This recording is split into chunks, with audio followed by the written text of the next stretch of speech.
আল্লাহ তাআলা ফেরেশতাকে বলবে, জাহান্নামীদেরকে ধরো, ধরে ওদেরকে জাহান্নামে নিয়ে যাও। আল্লাহ রাব্বুল আলামিন সূরাতুল হাক্কার 30-31 নম্বর আয়াতের মধ্যে আল্লাহ তাআলা বলেন, খুযূহু ফাগুল্লু। ফেরেশতাদেরকে বলা হবে, ওদের গলায় বেরি করে দাও। আল্লাহ রাব্বুল আলামিন বলবেন, ফেরেশতাদেরকে বলবে, ওদের গলায় বেরি পরে দাও। এরপর আল্লাহ তাআলা বলেন, সুম্মাল জাহিমা সল্লু।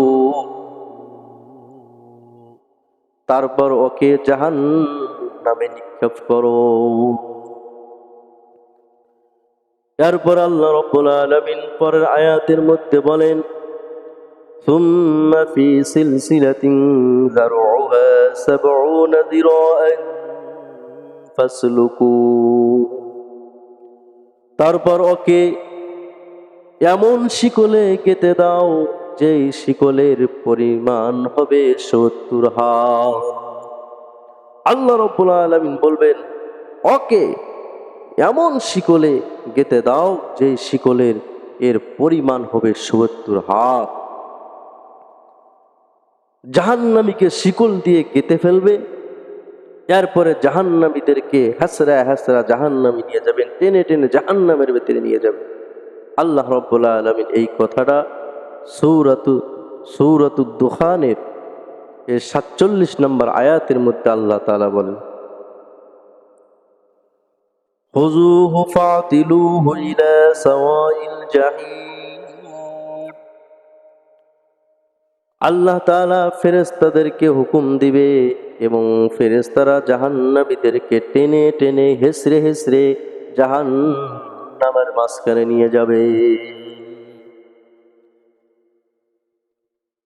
আল্লাহ তাআলা ফেরেশতাকে হুকুম দিবে এবং ফেরেশতারা জাহান্নামীদেরকে টেনে টেনে জাহান্নামের মাঝখানে নিয়ে যাবে। জাহান্নামের মাঝখানে নিয়ে যা আল্লাহ রাব্বুল আলামিন কি শাস্তি দিবেন? জাহান্নামীদেরকে আগুনের পোশাক পরিধান করে দিবেন। আল্লাহ রাব্বুল আলামিন এই কথাটা সূরাতুল হাজের 19, 20, 21 নম্বর আয়াতের মধ্যে আল্লাহ তাআলা বলেন, কাফারু কুত্তিয়াত লাহুম সিয়াবুম মিন নার। আল্লাহ রাব্বুল আলামিন বলবে, ওদেরকে আগুনের পোশাক পরিধান করে দাও। এরপরে কি হবেন?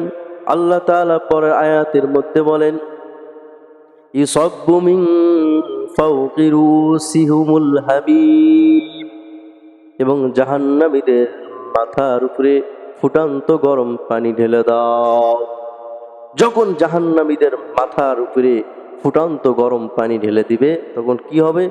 আল্লাহ তাআলা পরের আয়াতের মধ্যে আল্লাহ তাআলা বলেন, ইসহারু বিহি মা ফি বুতুনিহিম ওয়াল জুলুদ। জাহান্নামীদের মাথার উপরে যখন ফুটান্ত গরম পানি ঢেলে দিবে, পানি ঢেলে দেওয়ার ফলে জাহান্নামীদের এর চামড়া, গোশত, পেটের নাড় ভুঁড়িগুলি গলে গলে পিছনের রাস্তা দিয়ে বের হয়ে যাবে। এরপরে জাহান্নামীদের জন্য আরো শাস্তি আছেন, লোহার হাতুড়ি। আল্লাহ রাব্বুল আলামিন পরের আয়াতের মধ্যে আল্লাহ তাআলা বলেন, ওয়ালাহুম মাকামিউ মিন হাদিদ। জাহান্নামীদের জন্য আছেন লোহার হাতুড়ি। লোহার হাতুড়ি দিয়ে পিটায়া পিটায়া হাড়গুলি গুঁড়া করে দিবেন। আবার আল্লাহ তাআলা কুদরতের মাধ্যমে জাহান্নামীদের হাড় আর শরীরকে আবার ভালো করে দিবেন, আবার পিটায়া গুঁড়া করবেন, আবার ভালো করে দিবেন। এইরকম জাহান্নামীদের শাস্তি চলতেই থাকবে।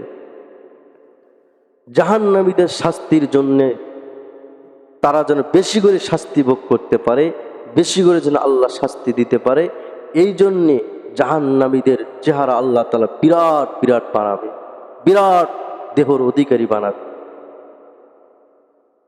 কিতাবের মধ্যে লেখেন, একটা করে জাহান্নামীদের দাঁত হবে 10 কিলোমিটার,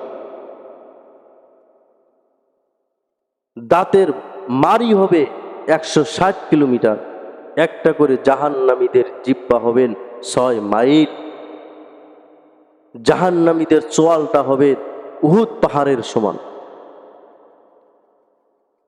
এরপরে জাহান্নামীদের জন্য এক এক জাহান্নামীর জন্য এক এক আল্লাহ তাআলা শরীর বানায়া দিবেন। কোন কোন জাহান্নামীর এর চামড়া আল্লাহ তাআলা 40 গজ মোটা বানাবে। আবার কোন জাহান্নামীর জন্য শরীরের চামড়া মোটা হবে 3 দিনের রাস্তার সমান। জাহান্নামীদের পাগুলি হবে বাইদা পাহাড়ের সমান। জাহান্নামীদের এক কাঁধ থেকে আরেক কাঁধের দূরত্ব হবে দ্রুতগামী সওয়ারের 3 দিনের রাস্তার সমান। এই কাঁধ থেকে ওই কাঁধে একটা দ্রুতগামী সওয়ারি যাইতে 3 দিন লেগে যাবে। জাহান্নামীদের বসার জায়গাটা কত বড় হবে? কিতাবের মধ্যে লেখেন জাহান্নামীদের বসার একটা জাহান্নামীর বসার জায়গা হবে মক্কা থেকে মদিনার দূরত্ব যত। মক্কা থেকে মদিনার দূরত্ব হলেন 450 কিলোমিটার। এক এক জাহান্নামীর বসার জন্য 450 কিলোমিটার জায়গা লাগবে।